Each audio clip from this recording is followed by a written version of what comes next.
Hello friends, आपका अपने YouTube channel पर स्वागत है। आशा करती हूँ आप सब अच्छे होंगे। इस वीडियो में हम भारत पाकिस्तान मीडिया में राष्ट्रीय अंतर्राष्ट्रीय मुद्दों पर जो डिस्कशन होता है उसके बारे में जानेंगे। वीडियो पसंद आए वीडियो को लाइक करें और चैनल को सब्सक्राइब करके अपनी राय कमेंट बॉक्स में जरूर दें। और इन्हें पता है कि हम तरक्की नहीं कर सकते जब तक हम भारत के साथ अपने रिलेशनशिप ठीक नहीं करेंगे।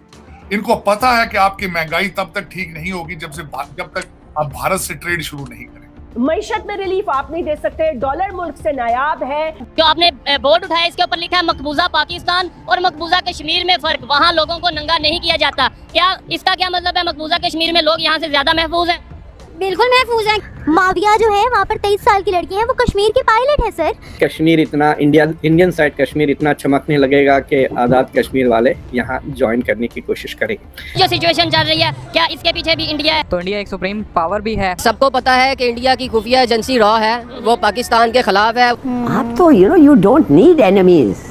आप खुद इतने रिडिकुलसली इनएफिशिएंट हैं कि आपको दुश्मन की जरूरत ही नहीं है, खुद ही बदनाम होते हैं आप। आपके साथ जो है, आपके साथ हमसाया मुल्क है इंडिया उनमें कितने मार्शल एक भी नहीं लगा। ये एक कंक्लूजन ड्रॉ करना, और ये इदारे जो हैं खास तौर इंडियन, देखें क्या कह रहे हैं इसके बारे में कि मरवाया गया इसलिए कि करप्शन उनका एक्सपोज कर रहा था। आपने थोड़े दिन पहले मोदी साहब का बयान सुना है? क्या बयान? उनका ये बयान था कि इमरान खान ने मुझे कहा था कि हम सारी पिछली बातें बुला के तो एक नए मसले के हल की तरफ जाते हैं। उसने कहा फिर मुझे पता ही नहीं चलता कि पाकिस्तान में बात किसे। आप तो सारा आप वेल इन्फॉर्म्ड हैं, लेकिन हम बोलेंगे तो हम गायब हो जाएंगे। जो उनका बयान था कि हम वापस गिलगित बल्तिस्तान और कश्मीर, उससे लगता यही है कि अमेरिका की कतन ये नीयत नहीं थी कि वो भारत को नाराज करे और पाकिस्तान से सारा फायदा उठा के पाकिस्तान के साथ जो कुछ बीतती रही उससे आंखें बंद रखी। तो मोदी हुकूमत कतन बात करने को तैयार नहीं।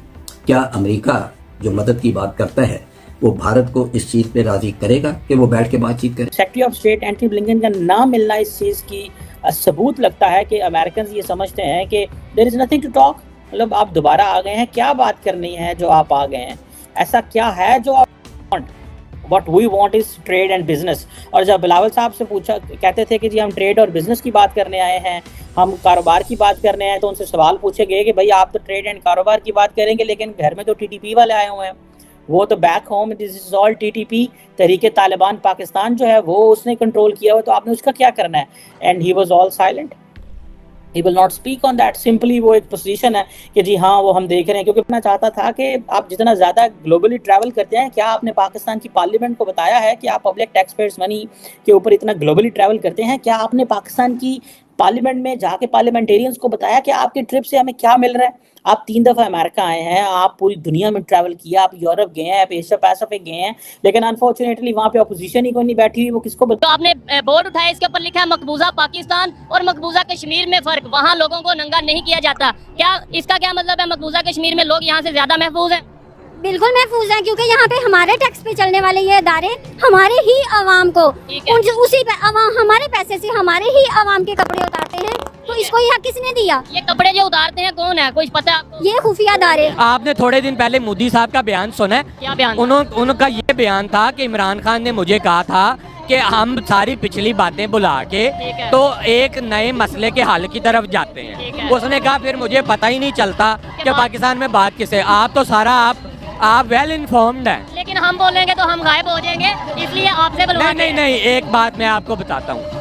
गायब 1 2 3 4 10 15 20 50 100 बंदा हो सकता है। ये जो लाखों की तादाद में लोग निकल आए हैं ना, ये गायब नहीं हो सकते। इसका मतलब हमारा कसूर है, हम पाकिस्तान की अवाम या पाकिस्तान के सियासतदानों का कसूर है, कहीं इंडिया का कसूर नहीं, कहीं अमेरिका का कसूर नहीं, ज्यादा कसूर हमारा है, हम जिम्मेदार हैं अपनी गलती। पहली बात तो ये है, पहले अपना घर दुरुस्त करें, उसके बाद किसी और को कसूरवार ठहराएं ना। अपने मुल्क में तो हमने आज तक जब से आज़ादी हासिल की है, कितनी देर इधर जमहूरी हुकूमत रही है। आपके साथ जो है, आपके साथ हमसाया मुल्क है इंडिया उनमें कितने मार्शल एक भी नहीं लगा। इमरजेंसी लगी थी कुछ टाइम के लिए मार्शल। लेकिन जब जमहूरियत को आप लॉन्ग टर्म चलाते हैं ना, तो मसाइल खुद ब खुद हल होना शुरू हो। अभी जो सिचुएशन बनी है, आपको नहीं लगता कि एक दफा दोबारा तारीख दोहराई जाएगी मार्शल की? अवाम कबूल नहीं करेगी। अब फर्क पता क्या है? सिचुएशन बनी है। पहले जब मार्शल लगता था ना, तो लोग बाहर निकल के जो हुकूमत जाती थी उसके खिलाफ मिठाइयाँ तकसीम करते थे। इतने दिन अमेरिका में रहना, मुझे तो मीडिया ने, लोगों ने सवाल कर करके तंग कर देना। उन्होंने कहा हम तो रशिया से तेल नहीं ले रहे, लेकिन घर में जो एनर्जी मिनिस्टर था उसने कहा जनाब कि हम तो तेल ले रहे हैं।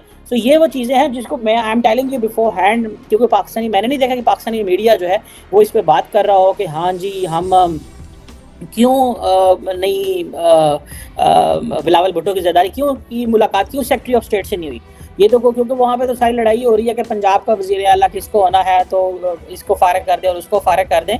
सो बिलावल भुट्टो के बारे में तो सिर्फ एक ही चीज़ कही जा रही है कि the moment since time he is, जैसे आप कह लें कि he is the foreign minister, he is travelling globally, एक ही चीज़ कर रहे हैं। G77 की बात उन्होंने की है, अच्छा है पाकिस्तान का केस ग्लोबली रिप्रेजेंट करें, एक आधे दिन के लिए आए हैं, फिर then you should leave and then जाके आप अपना काम करो। और वही बातें कर रहे हैं जो इमरान खान साहब करते थे।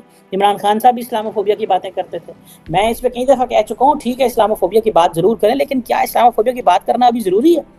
तो इंडिया एक सुप्रीम पावर भी है और एज़ कम्पेयर टू पाकिस्तान, तो इस वजह से तमाम जितने भी ममालिक हैं उनका रुझान जो है वो इंडिया की तरफ है, चाहे वो चाइना हो या चाहे UAE हो। तो इस वजह से मुझे तो लगता है प्रेफरेंस ये है कि उनको कोई अपने मुल्की मफादात भी, हर कोई, अब चाइना भी है, UAE भी है, इवन रशिया भी है। इवन देखना आपने लास्ट टाइम देखा होगा रशिया ने ईरान की सपोर्ट की है, बिकॉज क्यों वियतनाम में, क्योंकि उनका जो मेन मोटिव था अमेरिका के ख़िलाफ़ था। तो एक बेसिकली वर्ल्ड वॉर की वजह से पूरी दुनिया दो हिस्सों में बढ़ चुकी है।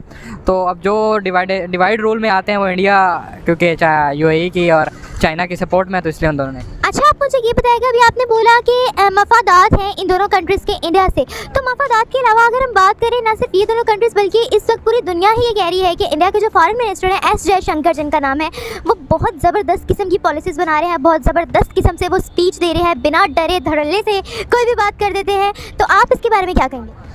बिकॉज मुझे लगता है कि उनके पास उनकी एक पावर भी है, इंडिया की एक आर्मी पावर भी है। हमारे यहाँ भी है, DGISPR अक्सर कोई बात बेधड़क कर देते हैं, वो उनके अंजाम बाद में भुगतने पड़ते हैं, लेकिन इंडिया के पास ज़्यादा पावर है उसमें। रुबीना लियाकत जो है वो वहाँ पर रिपोर्टर है, माविया जो है वहाँ पर 23 साल की लड़की है, वो कश्मीर की पायलट है सर। इसके अलावा अगर हम दूसरी बात करें, अगर उनकी फिल्म इंडस्ट्री की बात करें, वहाँ पर भी मुसलमान काम करें। और अजम्पशन ये है कि कश्मीर इतना इंडियन साइड कश्मीर इतना चमकने लगेगा कि आज़ाद कश्मीर वाले यहाँ ज्वाइन करने की कोशिश करेंगे। तो इसको समझने के लिए अगर आप मार्च के महीने में, मार्च या फरवरी में इसी साल में RSS के जो लीडर है मोहन भागवत, उन्होंने कहा था कि 10, 15 या 20 साल के अंदर हम अखंड भारत एस्टैब्लिश कर देंगे। तो ये स्टेटमेंट उन्होंने दी थी।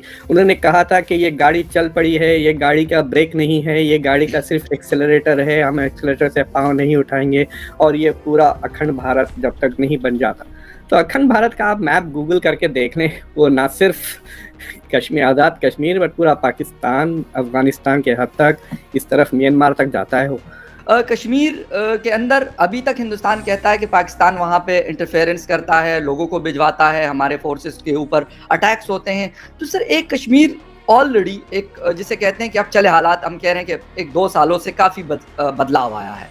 वहाँ जब दोस्तों से बात होती तो कह रहे डेवलपमेंट भी ज़्यादा तेज़ हुई है और लोगों में शायद एक ठहराव आया। मुझे नहीं पता कि क्या इसके पीछे वजूहात क्या है, लेकिन अब उस तरह रेजिस्टेंस नहीं है। तो इज इट पॉसिबल कि इसके बाद फिर गिलगित बल्तिस्तान या फिर 1-2 करोड़ जो और लोग हैं, मैं कहता हूँ पाकिस्तान की साइड पे भी रख लें, तो फिर ये पॉसिबल है संभालना इतना इस रीजन को?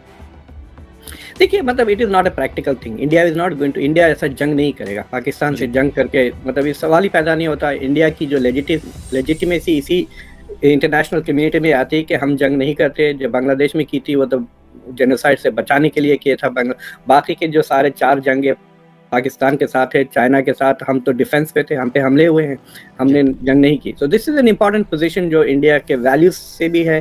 देखिए, अगर इंडिया की इकोनॉमी डोमेस्टिकली अच्छी है, अभी तो इंडिया इज़ रिटर्निंग, कोविड के बाद से India is the fastest growing big economy, ये तो सारी दुनिया एक्नॉलेज कर, बट उसका मतलब ज़रूरी नहीं है कि इट इज़ पर्कुलेटिंग